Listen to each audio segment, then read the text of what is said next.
जय हिंद दोस्तों। आज के इस वीडियो में हम लोग प्रेजेंट इंडेफिनिट टेंस को पढ़ने वाले हैं। जैसा कि आपको मालूम होगा टेंस 4 प्रकार के होते हैं। उन चारों प्रकार के चार चार प्रकार होते हैं, यानी कुल मिला के हमें टेंस 12 पढ़ना होता है, तभी जाकर हम ट्रांसलेट को सीख पाते हैं। तो उन 12 टेंसों में से एक टेंस है प्रेजेंट इंडेफिनिट टेंस। हम हर एक टेंस को हर एक वीडियो में पढ़ाएंगे। कुल मिला के हमारे 12 वीडियो आएंगे जिसमें आपको 12 टेंस पढ़ाए जाएंगे। तो आइए दोस्तों, आज के वीडियो में हम लोग पढ़ने वाले हैं प्रेजेंट इंडेफिनिट टेंस। अब देखिए, प्रेजेंट इंडेफिनिट टेंस के अंतर्गत आपको 4 प्रकार के सेंटेंस दिए जाते हैं, यानी 4 प्रकार के सेंटेंस का ट्रांसलेट करना हम आज सीखने वाले हैं। तो आइए वीडियो को शुरू करते हैं। बहुत बेसिक से हम आपको समझाएंगे। तो सबसे पहले हमें जानना यह होगा कि प्रेजेंट इंडेफिनिट टेंस की पहचान क्या होती है, यानी प्रेजेंट इंडेफिनिट टेंस को हम लोग पहचानेंगे कैसे। तो पहचान क्या होती है, जिन वाक्यों के अंत में यानी कोई भी वाक्य है, दुनिया का कोई भी वाक्य अगर आपके सामने आता है, अगर उसके लास्ट में ता है, ती है, ते हैं, ये ऐसे शब्द आपको मिलते हैं, तो समझ लेना वहाँ पर प्रेजेंट इंडेफिनिट टेंस होगा। आई होप आप हमारे शब्दों पर गौर किए होंगे। जिन वाक्यों के अंत में ता है, ती है, ते हैं, तो वहाँ पर प्रेजेंट इंडेफिनिट टेंस होगा। अब देखिए, प्रेजेंट इंडेफिनिट टेंस के अंतर्गत हम लोग 4 प्रकार के सेंटेंसों को पढ़ने वाले हैं, यानी 4 प्रकार के वाक्य आएंगे हमारे सामने। यानी 4 प्रकार की बात करें, पहला हम लोग पढ़ेंगे अफर्मेटिव सेंटेंस, यानी अफर्मेटिव सेंटेंस का ट्रांसलेट कैसे हम लोग करेंगे, वे सारे रूल्स हम लोग पढ़ रहे होंगे। इसको बोलते हैं हिंदी में सकारात्मक वाक्य। दूसरा सेंटेंस पढ़ेंगे निगेटिव सेंटेंस, यानी नकारात्मक वाक्य। तीसरा सेंटेंस हम लोग पढ़ेंगे इंट्रोगेटिव सेंटेंस, यानी जो प्रश्नवाचक वाक्य होते हैं उनका ट्रांसलेट कैसे करेंगे। लास्ट में पढ़ेंगे हम लोग इंट्रोगेटिव निगेटिव, यानी कि नकारात्मक और प्रश्नवाचक वाक्य जो होते हैं उनका हम लोग ट्रांसलेट कैसे करेंगे। सबसे पहले यहाँ पर हम लोग पढ़ने वाले हैं अफर्मेटिव सेंटेंस। यानी अफर्मेटिव सेंटेंस क्या होते हैं, आइए जान लेते हैं। अफर्मेटिव सेंटेंस को हम लोग हिंदी में कहते हैं सकारात्मक वाक्य। क्या कहते हैं, सकारात्मक वाक्य। चलिए लिख लेते हैं, सकारात्मक वाक्य। ये इसको हिंदी में अफर्मेटिव सेंटेंस को हिंदी में क्या कहते हैं, सकारात्मक वाक्य। यानी जिन वाक्यों में नहीं शब्द और प्रश्नवाचक चिन्ह ना आए तो वे सकारात्मक वाक्य होते हैं। यानी जिन वाक्यों के बीच में नहीं शब्द और प्रश्नवाचक चिन्ह ना आए या प्रश्नवाचक शब्द ना आए तो वे सकारात्मक वाक्य होते हैं। तो हमारे सामने यहाँ पर 2 सेंटेंस लिखे हैं। पहला सेंटेंस है वह स्कूल जाता है। सबसे पहले यहाँ पर हम लोग चेक करेंगे कि यह एक सकारात्मक वाक्य है या फिर नहीं। तो यह एक सकारात्मक वाक्य है क्योंकि इस सेंटेंस के बीच में नहीं शब्द नहीं आया है और ना ही प्रश्नवाचक वाक्य आया है। अब हम लोग इस सेंटेंस के अंतर्गत क्या देखेंगे कि इसके लास्ट में क्या आया है, तो हम कहेंगे इसके लास्ट में ता है आया है। इसका मतलब ये प्रेजेंट इंडेफिनिट का अफर्मेटिव सेंटेंस है। अब ये अफर्मेटिव सेंटेंस तो है, लेकिन इसको ट्रांसलेट करेंगे कैसे। तो इस सेंटेंस का ट्रांसलेट करने के लिए आपको ये 2 नियम याद रखना है। पहला नियम, जब सब्जेक्ट एक वचन होता है, जब सब्जेक्ट एक वचन हो, सब्जेक्ट एक वचन का मतलब है ही, सी, इट एंड कोई सिंगुलर नाउन होगा, तो वहाँ पर हम लोग क्या करेंगे, इस वाले स्ट्रक्चर का प्रयोग करेंगे। यानी कि सब्जेक्ट लिखेंगे, फिर वर्ब की फर्स्ट फॉर्म के साथ यस या यस लगाएंगे और बाद में क्या लिखेंगे, ऑब्जेक्ट लिखेंगे। अगर सब्जेक्ट तुम्हारा बहुवचन है, यानी कि आई, वी, दे, यू, इस तरीके के सब्जेक्ट हैं, एंड प्लूरल यानी कि जो है बहुवचन सब्जेक्ट है, तो वहाँ पर हम लोग ये वाला स्ट्रक्चर का प्रयोग करेंगे। यानी सबसे पहले आपको लिखना होगा सब्जेक्ट, फिर लिखेंगे वर्ब की फर्स्ट फॉर्म, फिर लिखेंगे ऑब्जेक्ट। तो यहाँ पर हमने 2 सेंटेंस लिए हैं। पहला सेंटेंस हमारा है वह स्कूल जाता है। यहाँ पर सब्जेक्ट क्या है, एक वचन है। वह शब्द कैसा है, तो हम कहेंगे एक वचन है। एक वचन के लिए ये वाला स्ट्रक्चर का प्रयोग करना है। यानी सबसे पहले हम लोग क्या लिखेंगे, सब्जेक्ट लिखेंगे। सब्जेक्ट यहाँ पर वह है, वह जाता है, यानी कि कोई लड़का ही होगा। लड़का के लिए हम लोग क्या यूज़ करते हैं, लड़का के लिए हम लोग यूज़ करते हैं ही का प्रयोग। यानी कि वह की अंग्रेजी क्या हो गई, ही। तो हमने सब्जेक्ट को यहाँ पर लिख लिया है। अब यहाँ पर वर्ब के साथ, यानी कि यहाँ पर वर्ब की फर्स्ट फॉर्म का यूज़ करना है। प्लस क्या लिखेंगे, वर्ब की फर्स्ट फॉर्म। वर्ब हमारी क्या है, जाना। वर्ब हमारी क्या है, जाना। तो जाना हमारी क्या है, क्रिया है। अब इसकी अंग्रेजी क्या होती है, तो इसकी अंग्रेजी होती है दोस्तों गो। गो मीन्स क्या होता है, जाना। अब आपके सामने एक क्वेश्चन आ रहा होगा, क्वेश्चन ये आ रहा होगा कि यहाँ पर यस लगाएं या ईएस लगाएं। अब आपको यस कहाँ लगाना है और ईएस कहाँ लगाना है, इसकी जानकारी मैं देता हूँ। तो यस कहाँ पर लगाएंगे या फिर ईएस कहाँ लगाएंगे? ईएस आपको कहाँ लगाना है समझ लीजिए। अगर वर्ब के लास्ट शब्द, अगर वर्ब का लास्ट लेटर ओ या फिर एस या फिर एच आ जाए तो उसके साथ क्या जोड़ना है? आपको ईएस जोड़ना है। हमने क्या बताया? अगर वर्ब का last letter O S H इन तीनों में से अगर कोई आ जाए तो उसके बाद हम लोग क्या जोड़ेंगे? ईएस का प्रयोग। तो उसके बाद हम लोग क्या जोड़ेंगे? ईएस जोड़ेंगे। तो यहाँ पर हम देखेंगे कि गो तुम्हारा जो वर्ब लिखा है इसके लास्ट में क्या आया है? ओ आया है। इसके लास्ट में क्या आया है? ओ आया है। इसलिए हम लोग इसके लास्ट में क्या जोड़ेंगे? ईएस। तो क्या हो जाएगा? He goes. अब यहाँ पर उसके बाद हमको लिखना होगा ऑब्जेक्ट। अब देखिए ऑब्जेक्ट को हिंदी में कहते हैं उद्देश्य। वह जाता है, तो वह कहाँ जाता है? वह स्कूल जाता है। यानी किस उद्देश्य से जा रहा है? स्कूल के उद्देश्य से जा रहा है। ठीक है, तो स्कूल जा रहा है तो क्या लिखेंगे? To, goes to school, goes to school. ये हो गया आपका ट्रांसलेशन। बहुत आसान है, इस तरीके से आप कर सकते हैं। अब यहाँ पर अफर्मेटिव का सेकंड सेंटेंस क्या लिखा है? वे क्रिकेट खेलते हैं। अब देखिए वे क्रिकेट खेलते हैं, वे शब्द कैसा है? तो वे शब्द आपका बहुवचन है। बहुवचन के लिए हमने क्या बताया? सबसे पहले सब्जेक्ट लिखेंगे, फिर वर्ब की फर्स्ट फॉर्म, प्लस में क्या लिखेंगे? ऑब्जेक्ट। अब देखिए वे क्रिकेट खेलते हैं, तो यहाँ पर सब्जेक्ट क्या है? वे। वे की अंग्रेजी क्या हो जाएगी? वे की अंग्रेजी हो जाएगी आपकी दे। तो क्या लिखेंगे? दे। अब देखिए वर्ब की फर्स्ट फॉर्म लिखेंगे। हमने सब्जेक्ट को लिख लिया, सब्जेक्ट हमारा कैसा है? बहुवचन है। तो हम लोग इस वाले स्ट्रक्चर का प्रयोग करेंगे। यहाँ पर हमने सब्जेक्ट को लिख लिया है। अब लिखेंगे वर्ब की फर्स्ट फॉर्म। वर्ब हमारी क्या है? खेलना। तो काहे माने खेलना होता है? तो आपको मालूम होगा कि प्ले मीन्स क्या होता है? खेलना। PLAY। प्ले मीन्स हो गया आपका खेलना। अब देखिए यहाँ पर और क्या लिखेंगे? ऑब्जेक्ट। वे खेलते हैं, क्या खेलते हैं? क्रिकेट खेलते हैं। तो ऑब्जेक्ट क्या है? उद्देश्य क्या है? क्रिकेट खेलना गया है। Cricket, CRICKET, cricket. ये हो गया आपका ट्रांसलेशन। बहुत आसान है, इस तरीके से आप कर सकते हैं। अगर एक वचन आपके सामने सेंटेंस आता है तो इस वाले स्ट्रक्चर का प्रयोग करना है। अगर बहुवचन आता है तो इस वाले स्ट्रक्चर का प्रयोग करना है। आई होप दोस्तों आपको ये समझ में आ चुका होगा कि अफर्मेटिव सेंटेंस अगर हमारे सामने आते हैं तो उनका ट्रांसलेशन हम बहुत आसान तरीके से बना सकते हैं। आइए अब हम लोग सीखते हैं नेगेटिव सेंटेंस का ट्रांसलेट कैसे करेंगे। अब दोस्तों हम लोग सीखेंगे नेगेटिव सेंटेंस अगर हमारे सामने आते हैं, यानी प्रेजेंट इंडेफिनिट टेंस के नेगेटिव सेंटेंस अगर हमारे सामने आते हैं तो उनका ट्रांसलेशन हम लोग कैसे करेंगे। आइए हम लोग समझते हैं। नेगेटिव सेंटेंस को हिंदी में दोस्तों कहते हैं नकारात्मक वाक्य। तो इसकी हिंदी आप लिख सकते हो नकारात्मक। नेगेटिव सेंटेंस को क्या कहते हैं? नकारात्मक वाक्य। अब नकारात्मक वाक्य पहचानेंगे कैसे?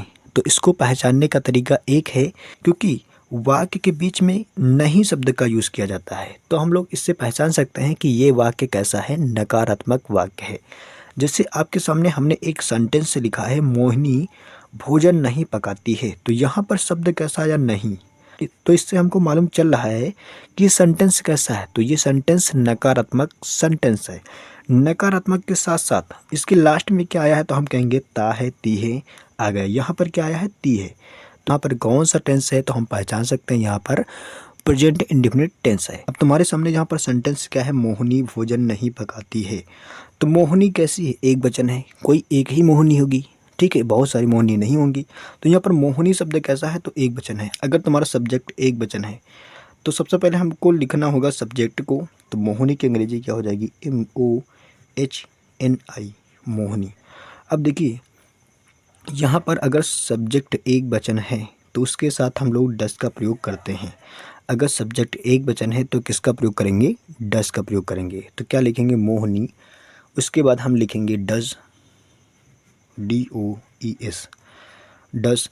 उसके बाद हम लोग क्या लिखेंगे? नॉट। अब डू का प्रयोग कहाँ करेंगे? बहुवचन कर्ता के साथ हम लोग डू का प्रयोग करेंगे। एक वचन कर्ता के साथ हम लोग डस का प्रयोग करेंगे, बहुवचन कर्ता के साथ हम लोग क्या करेंगे? डू का प्रयोग करेंगे। तो यहाँ पर मोहिनी एक वचन है इसलिए हमने डस का प्रयोग करा है। डस के बाद हम लोग क्या लिखेंगे? नॉट। डस नॉट हो जाएगा। अब हम लोग क्या लिखेंगे? वर्ब की फर्स्ट फॉर्म। वर्ब यहाँ पर क्या है? पकाना। यानी कि पकाना की अंग्रेजी क्या होती है? तो हम कहेंगे कुक मीन्स क्या होता है? पकाना। क्या लिखेंगे? COOK, कुक मीन्स क्या होता है, पकाना। वर्ब की फर्स्ट फॉर्म का यूज़ यहाँ पर करना है, तो हमने वर्ब की फर्स्ट फॉर्म यहाँ पर लिखा है। अब उसके बाद हमें लिखना होगा ऑब्जेक्ट है, तो इसका उद्देश्य है भोजन पकाना, भोजन पकाना। तो भोजन का मायने होता है, तो हम कहेंगे भोजन की अंग्रेजी होती है फूड, तो क्या लिखेंगे, फूड। तो यहाँ पर हो गया इसका translation, Mohini does not cook food, ये इसका ट्रांसलेशन हो गया। बहुत आसान है, इस तरीके से आप भी कर सकते हैं। बस इतना ध्यान रखना है कि एक वचनकर्ता के साथ हम लोग डज का प्रयोग करेंगे, यानी सिंगुलर सब्जेक्ट के साथ हम लोग डज का प्रयोग करेंगे, और प्लूरल सब्जेक्ट के साथ हम लोग किसका प्रयोग करेंगे, डू का प्रयोग करेंगे। इतना आपको ध्यान रखना है। तो आइए दूसरे सेंटेंस को हम लोग ट्रांसलेट बनाते हैं। अब देखिए यहाँ पर सब्जेक्ट क्या है, प्लूरल, यानी वे पुस्तक नहीं पढ़ते हैं, नहीं पढ़ते हैं। तो यहाँ पर सब्जेक्ट क्या है, तुम्हारा प्लूरल है।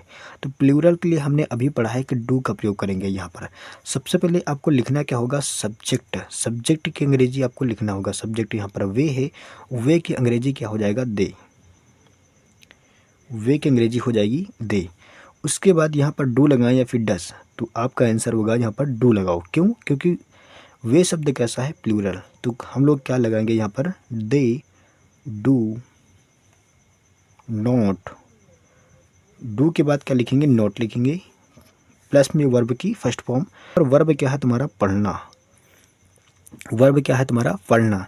तो पढ़ना की अंग्रेजी क्या होती है, रीड, READ, रीड मीन्स क्या होता है, पढ़ना।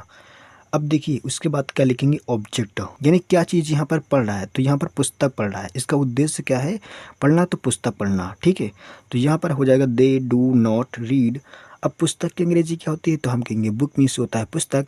पुस्तक कैसी है, एक वचन है, पुस्तक होती है, इसलिए पुस्तक एक वचन हो जाएगी। They do not read a book. इसके सामने ए क्यों लगाया है, ए इसलिए लगाया है क्योंकि पुस्तक तुम्हारी एक वचन होती है, पुस्तक होती है, ना कि पुस्तक होते हैं। पुस्तक होते हैं गलत हो जाएगा, पुस्तक होती है, इसलिए इसके सामने हमने ए का प्रयोग किया है। आई होप आपको दूसरा सेंटेंस भी समझ में आ चुका होगा। तो दोस्तों अब हम लोग पढ़ने वाले हैं इंटरोगेटिव सेंटेंस। इंटरोगेटिव सेंटेंस को हम लोग कहते हैं प्रश्नवाचक वाक्य। तो इसकी हिंदी आप लिख सकते हैं प्रश्नवाचक वाक्य। तो यहाँ पर आपके सामने दो तरीके के सेंटेंस आएंगे। पहला कौन सा सेंटेंस रहेगा, अगर सेंटेंस क्या से शुरू होता है तो उसके लिए ये वाला स्ट्रक्चर आपको लगाना है, डू या डस प्लस सब्जेक्ट लिखेंगे प्लस वर्ब की फर्स्ट फॉर्म प्लस ऑब्जेक्ट। सबसे पहले आपको हेल्पिंग वर्ब लिखना होगा, फिर उसके बाद सब्जेक्ट लिखेंगे, फिर वर्ब की फर्स्ट फॉर्म लिखेंगे, फिर लास्ट में क्या लिखेंगे, ऑब्जेक्ट। अगर सेंटेंस के बीच में कब कौन क्या ऐसे शब्द आते हैं तो उस कंडीशन में हम लोग क्या करेंगे, तो वहाँ पर इस वाले स्ट्रक्चर का आपको प्रयोग करना है। यानी सबसे पहले हमको लिखना होगा क्वेश्चन वर्ड, फिर लिखेंगे डू या फिर डस, इनमें से कोई एक लिखेंगे, किसके अनुसार, सब्जेक्ट के अनुसार। अगर सब्जेक्ट एक वचन है तो हम लोग लिखेंगे डस का प्रयोग, अगर सब्जेक्ट बहुवचन है तो वहाँ पर हम लोग क्या लिखेंगे, डू का प्रयोग। अब यहाँ पर उसके बाद क्या लिखना होगा, सब्जेक्ट प्लस वर्ब की फर्स्ट फॉर्म प्लस ऑब्जेक्ट, और लास्ट में हम लोग क्वेश्चन वर्ड को जोड़ेंगे। लास्ट में हम लोग किसको जोड़ेंगे, क्वेश्चन वर्ड को। आइए समझते हैं, दो सेंटेंस आपके सामने मैं पेश करता हूँ, उनका ट्रांसलेशन करके मैं आपको समझाने का प्रयास करता हूँ। पहला हमारा सेंटेंस क्या है, क्या तुम गिटार बजाते हो।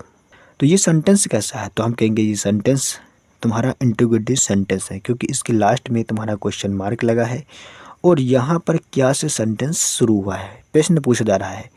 तो ये सेंटेंस कैसा हो जाएगा, प्रश्नवाचक वाक्य। क्या से शुरू हुआ, क्या तुम गिटार बजाते हो, यानी यहाँ पर सेंटेंस को पढ़ने के बाद ऐसा लग रहा है कि हमसे कोई प्रश्न पूछ रहा है। तो सेंटेंस क्या से शुरू हो तो वहाँ पर आपको ट्रांसलेशन कैसे करना है।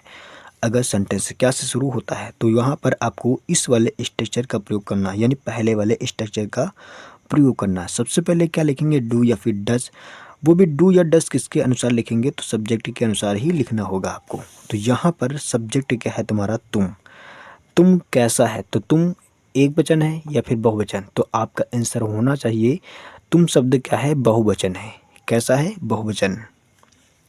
तो बहुवचन के लिए हम लोग क्या यूज़ करते हैं, बहुवचन के लिए हम लोग डू का प्रयोग करते हैं। तो सबसे पहले हमें यहाँ पर लिखना होगा डू, क्या लिखेंगे, डू। उसके बाद यहाँ पर लिखेंगे यू, यानी कि सब्जेक्ट लिखेंगे, डू यू। उसके बाद यहाँ पर क्या लिखेंगे, वर्ब की फर्स्ट फॉर्म। वर्ब यहाँ पर क्या है, बजाना। अब बजाना की अंग्रेजी क्या होती है, तो हमको मालूम है कि प्ले मीन्स क्या होता है, बजाना। तो क्या लिखेंगे, do you play, PLAY, play लिख लिया। उसके बाद यहाँ पर ऑब्जेक्ट लिखेंगे, यानी तुम्हारा उद्देश्य क्या बजाना है, डीजे बजाना है कि गिटार बजाना है। तो यहाँ पर इसका उद्देश्य क्या है, गिटार बजाना। ठीक है, तो यहाँ पर क्या लिखेंगे, डू यू प्ले, उसके बाद क्या लिखेंगे, गिटार। गिटार के पहले हम लोग क्या लगाएंगे, द का प्रयोग करेंगे, द गिटार, GUITAR। लास्ट में हम लोग क्या लगाएंगे, क्वेश्चन मार्क। दूसरा हमारा सेंटेंस क्या है, तुम कहाँ रहते हो। यहाँ पर क्वेश्चन वर्ड कहाँ आया, तो क्वेश्चन वर्ड वाक्य के बीच में आया है। अगर क्वेश्चन वर्ड वाक्य के बीच में आता है तो उस कंडीशन में हम लोग इस वाले स्ट्रक्चर का प्रयोग करते हैं, यानी सेकंड नंबर वाले स्ट्रक्चर का प्रयोग करेंगे। सबसे पहले क्वेश्चन वर्ड की अंग्रेजी आपको लिखना होगा। तो यहाँ पर क्वेश्चन वर्ड क्या है, कहाँ। कहाँ की अंग्रेजी क्या होती है, कहाँ की अंग्रेजी होती है दोस्तों, वियर। ये पूरी दुनिया जानती है कि कहाँ की अंग्रेजी वियर होती है। उसके बाद हम लोग क्या लिखेंगे, यहाँ पर क्वेश्चन वर्ड हमने लिख लिया। फिर लिखेंगे डू या फिर डस, किसके अनुसार, सब्जेक्ट के अनुसार। अगर सब्जेक्ट एक वचन है तो डस का प्रयोग करेंगे, अगर सब्जेक्ट बहुवचन है तो डू का प्रयोग करेंगे।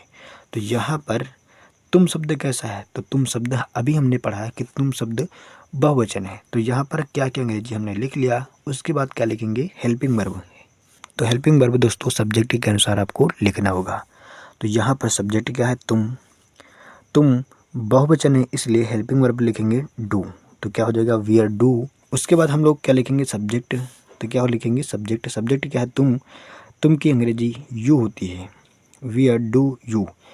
फिर लिखेंगे हम लोग वर्ब की फर्स्ट फॉर्म। तो यहाँ पर हमारे वर्ब क्या है, रहना।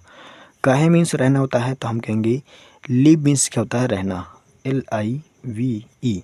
उसके बाद यहाँ पर हमें देखेंगे, तो उसके बाद यहाँ पर सेंटेंस में हम लोग देखेंगे कि यहाँ पर हमारा सेंटेंस में ऑब्जेक्ट नहीं है, इसलिए ऑब्जेक्ट को नहीं लिखेंगे। तो यही तुम्हारा क्या हो जाएगा, इसका ट्रांसलेशन। तो यहाँ पर हम क्वेश्चन मार्क लगा देंगे और आपका ट्रांसलेशन हो चुका। तो आइए दोस्तों अब हम लोग सीखेंगे इंट्रोगेटिव नेगेटिव सेंटेंस का ट्रांसलेशन कैसे करेंगे। दोस्तों अब हम लोग सीखेंगे प्रेजेंट इंडेफिनिट टेंस का इंट्रोगेटिव नेगेटिव सेंटेंस, यानी इंट्रोगेटिव नेगेटिव सेंटेंस। इसमें दोनों ही प्रकार के सेंटेंस होंगे, यानी मिक्स सेंटेंस होंगे, इंट्रोगेटिव भी होगा और नेगेटिव भी होगा। तब उस सेंटेंस का ट्रांसलेट हम लोग कैसे करेंगे, आइए हम लोग सीखते हैं कि कैसे करेंगे। देखिए आपके सामने दो सेंटेंस लिखे हैं, क्या सोनाली एक पुस्तक नहीं पढ़ती है। तो यहाँ पर सेंटेंस तुम्हारा क्या से शुरू हुआ और वाक्य के बीच में नहीं शब्द भी आ गया। तो इससे हमें पता चल रहा है कि ये सेंटेंस कैसा है, इंट्रोगेटिव नेगेटिव सेंटेंस है। ऊपर जो हमने रूल्स अभी पढ़ा है, यानी कि इंट्रोगेटिव सेंटेंस का सेम रूल्स यहाँ पर लगेगा। बस यहाँ पर चेंज क्या होगा, यहाँ पर सब्जेक्ट के बाद हम लोग नोट लगा रहे होंगे, यहाँ भी सब्जेक्ट के बाद नोट लगाएंगे। दो तरीके के सेंटेंस यहाँ भी मिलते हैं हमें, यानी कि एक सेंटेंस मिलेगा क्या से शुरू होने वाला, दूसरा सेंटेंस आपको प्रश्नवाचक वाक्य के बीच में आ रहा होगा। इस तरीके के सेंटेंस आपको मिलेंगे। तो उनका ट्रांसलेशन कैसे करेंगे, आइए हम लोग सीखते हैं। पहला सेंटेंस हमारा क्या है, क्या सोनाली एक पुस्तक नहीं पढ़ती है। तो यहाँ पर क्या सोनाली एक पुस्तक नहीं पढ़ती है, अगर सेंटेंस क्या से शुरू होता है तो वहाँ पर आपको इस वाले स्ट्रक्चर का प्रयोग करना है। तो ये सेंटेंस दोस्तों क्या से शुरू हो रहा है, सोनाली के अनुसार हम लोग हेल्पिंग वर्ब को लगाएंगे, यानी कि सोनाली कैसी है, तो सोनाली एक वचन है, एक ही सोनाली है, तो इसलिए सोनाली कैसी हो जाएगी, एक वचन। तो क्या लगाएंगे इसके सामने, डज, DOES। उसके बाद हम लोग लिखेंगे सब्जेक्ट। सब्जेक्ट क्या है, सोनाली। तो क्या लिखेंगे, डज सोनाली। अब यहाँ पर सब्जेक्ट हमने लिख लिया, उसके बाद लगाएंगे नॉट, सोनाली नॉट। फिर हम लोग लिखेंगे वर्ब की फर्स्ट फॉर्म। वर्ब तुम्हारी क्या है, पढ़ना। काहे मीन्स पढ़ना होता है, यानी कि पढ़ना की अंग्रेजी क्या होती है, तो हम कहेंगे पढ़ना की अंग्रेजी होती है read. Does Sonali not read. उसके बाद हम लोग क्या लिखेंगे, ऑब्जेक्ट। ऑब्जेक्ट तुम्हारा क्या है, तो यहाँ पर ऑब्जेक्ट तुम्हारा क्या है, यानी किस उद्देश्य से पढ़ रही है, तो एक पुस्तक पढ़ रही है, तो ऑब्जेक्ट क्या हो जाएगा, ए बुक, ए बुक। और यहाँ पर लास्ट में क्या लगाएंगे, क्वेश्चन मार्क, क्योंकि ये इंट्रोगेटिव नेगेटिव दोनों है। दूसरा सेंटेंस क्या है हमारा, वे फुटबॉल क्यों नहीं खेलते हैं। तो यहाँ पर क्वेश्चन वर्ड बीच में आ गया वाक्य के, इसलिए क्वेश्चन वर्ड को सबसे पहले लिखेंगे। क्वेश्चन वर्ड क्या है, क्यों। क्यों की अंग्रेजी क्या होती है, वाई। तो क्या लिखेंगे, वाई। उसके बाद यहाँ पर हेल्पिंग वर्ब हमें लगाना होगा, किसके अनुसार, तो सब्जेक्ट के अनुसार लगाएंगे। सब्जेक्ट कैसा है, बहुवचन है, भाई वे शब्द कैसा है, बहुवचन है। तो बहुवचन के साथ दोस्तों किसका प्रयोग करते हैं, डू का प्रयोग। तो वाई डू, फिर सब्जेक्ट को लिखेंगे, सब्जेक्ट हमारा है दे, फिर नॉट लगाएंगे, दे नॉट, फिर वर्ब की फर्स्ट फॉर्म को लिखेंगे। वर्ब यहाँ पर क्या है, खेलना। खेलना की अंग्रेजी क्या होती है, प्ले, PLAY। उसके बाद यहाँ पर लिखेंगे ऑब्जेक्ट। ऑब्जेक्ट तुम्हारा क्या है, यानी कि फुटबॉल खेलना, यानी कि इसका उद्देश्य क्या है, फुटबॉल खेलना। क्या लिखेंगे, प्ले फुटबॉल, FOOTBALL, फुटबॉल, फिर क्वेश्चन मार्क लगा देंगे। इस तरीके से आपका सेंटेंस का ट्रांसलेशन हो गया। तो आज की वीडियो में दोस्तों हमने क्या सीखा, प्रेजेंट इंडेफिनिट टेंस के अफर्मेटिव सेंटेंस का ट्रांसलेट कैसे करते हैं, नेगेटिव सेंटेंस का ट्रांसलेशन कैसे करते हैं, और इंटरोगेटिव सेंटेंस का ट्रांसलेशन कैसे करते हैं, और इंटरोगेटिव नेगेटिव सेंटेंस का ट्रांसलेशन कैसे करते हैं। तो आज के वीडियो में दोस्तों हमने प्रेजेंट इंडेफिनिट टेंस के 4 प्रकार के सेंटेंस जो हैं उनका ट्रांसलेट कैसे करते हैं बहुत आसान तरीके से सीखा और बहुत विस्तार पूर्वक से सीखा। अगले वीडियो में हम लोग नेक्स्ट टेंस को कवर कर रहे होंगे। तो आज के वीडियो में इतना ही, मिलेंगे नेक्स्ट वीडियो में। तब तक के लिए जय हिंद, जय भारत। वीडियो देखने के लिए आपको बहुत बहुत धन्यवाद।